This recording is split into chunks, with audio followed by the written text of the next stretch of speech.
வணக்கம். வாழ்க வளமுடன். ராமாயணத்தில் ஒரு கதாபாத்திரம், பெரிதாக பேசப்படாத ஒரு பாத்திரம். அந்த பாத்திரத்தை பற்றி கொஞ்சம் நம்ம பார்க்கலாம்.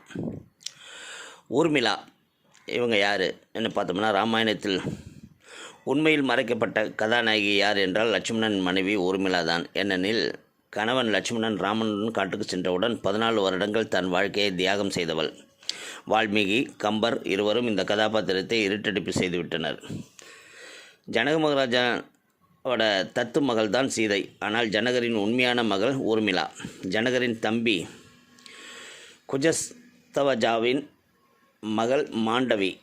இவள் பரதனை மணந்தவள். மற்றொரு மகள் சிருதகிருதி. இவள் சத்ருகனை மணந்தவள். இந்த 4 சகோதரிகளுக்கும் புகுந்த வீட்டில் மகிழ்ச்சியாக இல்லை. இதற்குத்தான் ஒரே வீட்டில் அக்கா தங்கைகளை திருமணம் செய்து தருவதற்கு அந்த காலத்தில் மிகவும் தயங்குவார்கள். மேலும் லட்சுமணனின் மனைவி ஊர்மிளா உண்மையிலே மறைக்கப்பட்ட கதாநாயகி மட்டுமல்ல, கணவனின் 14 ஆண்டு கால தூக்கத்தையும் தானே வாங்கி கொண்டு கணவனுக்காக வாழ்ந்தவள். காட்டில் ராமனும் சீதையும் குடிலில் உறங்கி கொண்டிருந்த போது குடிலுக்கு வெளியே லட்சுமணன் உறங்காமல் காவல் காத்து கொண்டிருந்தான். அப்போது நித்ரா தேவி லட்சுமணனை உறங்க வைக்க முடியாமல் மிகவும் திணறுவாள்.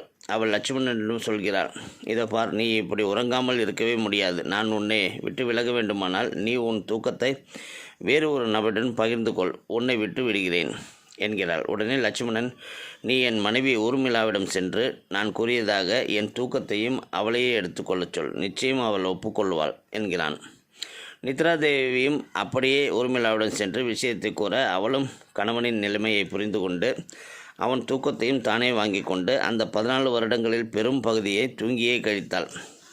அவள் அப்படி செய்த காரணமாகத்தான் லட்சுமணனால் ராவணன் மகன் இந்திரஜித்தை கண்ணுக்கு புலப்படாமல் போர் புரிகின்ற அவனை கொல்ல முடிந்தது. அது எப்படி என்றால், இந்திரஜித்தை கொல்ல வேண்டுமானால் இறைவன் 14 ஆண்டுகள் தூங்காமல் கண் விழித்திருக்க வேண்டும் என்று ஒரு தெய்வ நிபந்தனை இருந்து வந்தது. ஊர்மிளா கணவனின் தூக்கத்தை வாங்கி கொண்டதும் தானது இந்த வாங்கி கொண்டதால் லட்சுமணனுக்கு சாத்தியமாயிற்று. ஊர்மிளாவின் உதவி என்பது நம்முடைய மூதாதையர்களின் கண்ணுக்கு தெரியாத உதவியை போன்றது. அது வெளி உலகிற்கு தெரியாமலேயே போய்விடும். அதாவது யார் செஞ்சாங்கன்னே தெரியாமல் நல்லது செஞ்சுட்டு போயிட்டுருப்பாங்க சில பேர். அன்சங் ஹீரோன்னு சொல்லுவாங்க. அது மட்டுமல்ல, ராமனுடன் காட்டுக்கு போவதற்கு முன் ஊர்மிளாவை பார்க்க வருகிறான் லட்சுமணன். அந்த சமயத்தில், அதாவது அயோத்தி நகரமே சோகத்தில் மூழ்கி இருக்கும்போது, ஊர்மிளா தன்னை நன்கு சீவி முடித்து சிங்காரித்து எல்லா துணிகளையும் அணிந்து பஞ்சனையில் ஒய்யாரமாக உட்கார்ந்திருப்பதைக் கண்டு கடுங்கோபம் கொள்கிறான் லட்சுமணன். மேலும் அரசபோகங்களை ஆண்டு அனுபவிக்கத்தான் லட்சுமணனை அவள் மணந்து கொண்டதாகவும், எனவே லட்சுமணன் ராமனுடன் காட்டுக்கு போகக்கூடாது என்றும் பிடிவாதம் பிடிக்கிறாள் ஊர்மிளா. வெறுப்பின் உச்சத்திற்கு சென்றுவிட்ட லட்சுமணன் அவளை கடுமையாக ஏசிவிட்டு அவ்விடத்தை விட்டு விலகுகிறான்.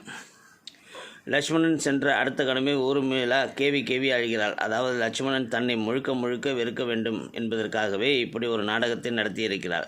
தன்னுடைய கணவன் ராமனுக்கு செய்ய வேண்டிய சேவைகளில் எந்தவித பங்கமும் வந்துவிடக்கூடாது, தன்னை பற்றிய ஆசாபாசங்கள் கொஞ்சம் கூட அவனுக்கு மனதில் இருக்கக்கூடாது என்ற உயர்ந்த எண்ணம் கொண்ட அவள் அந்த செயலை செய்து கணவன் தன்னை வெறுக்கும்படி செய்து கொண்ட ஒரு சம்பவமும் ராமாயணத்தில் உண்டு. 14 ஆண்டுகள் கழித்து ராமன் அயோத்தி வந்த பின் லட்சுமணன் உதாசீன போக்கை கண்டு சீதை அதை பற்றி ஊர்மிளாவிடம் விசாரிக்கிறாள். முதலில் அவள் எதையும் கூற மறுக்கிறாள். பிறகு ஒரு கட்டத்தில் கர்ப்பிணியான சீதையின் கண்ணீருக்கு இறங்கி உண்மையை விளக்குகிறாள் ஊர்மிளா. பிரமித்து போன சீதை தன்னை போன்ற 1000 சீதைகள் வந்தாலும் ஒரு ஊர்மிளாவுக்கு ஈடாகாது என்று உருகி போகிறாள். இந்த விஷயத்தை தன்னை தேரில் கொண்டு போய் காட்டில் விட வந்த லட்சுமணனிடம் கூறுகிறாள் சீதை. நொறுங்கி போகிறான் லட்சுமணன். தன்னை ராமன் கைவிட்டது போல் ஊர்மிளாவை கைவிட்டு விடாது என்று கேட்டுக்கொள்கிறாள் சீதை. ஊர்மிளாவை காண விரைகிறான் லட்சுமணன். அவளை கண்ட அடுத்த கணமே அவள் தன் மனைவிதான் என்பதையும் மறந்து அவளது கால்களில் நெடுஞ்சான்கடையாக விழுகிறான் லட்சுமணன். இறுகி பிடிக்கப்பட்ட அவளது பாதங்களை லட்சுமணனின் கண்ணீர் நினைக்கிறது. இப்படி தன் வாழ்க்கையை நமக்கு தெரியாமல் கூட சிலர் உதவி புரிந்திருக்கலாம். அது கடைசி வரை நமக்கு தெரியாமல் கூட போகக்கூடும். அதனால் நமக்கு சிறு உதவிகள் கிடைக்கிறதுனாலும் நமக்கு செய்த உதவிகள் யார் செஞ்சாங்கன்னு தெரியலனா கூட பிரபஞ்சத்துக்கு அந்த நன்றியை சொல்லுங்கள். ஏன்னா அந்த உதவி கூட உங்களுக்கு பிரபஞ்சத்தின் ஒரு ஆணைப்படி ஒருவர் மூலமாக நிறைவேற்றப்பட்டிருக்கும் என்கிறத உணர்ந்து இந்த மாதிரியான செயல்களுக்கு நாம் நன்றி தெரிவிக்க வேண்டும் கடவுளுக்கு. அதுதான் அதை எடுத்துக்காட்டுறதுக்கு தான் ராமாயணத்தில் இப்படிப்பட்ட கதாபாத்திரங்கள் படைக்கப்பட்டிருக்கிறதுங்கிறத நம்ம உணரணும். வாழ்வியல் தத்துவம் தான் இது. வாழ்க வளமுடன்.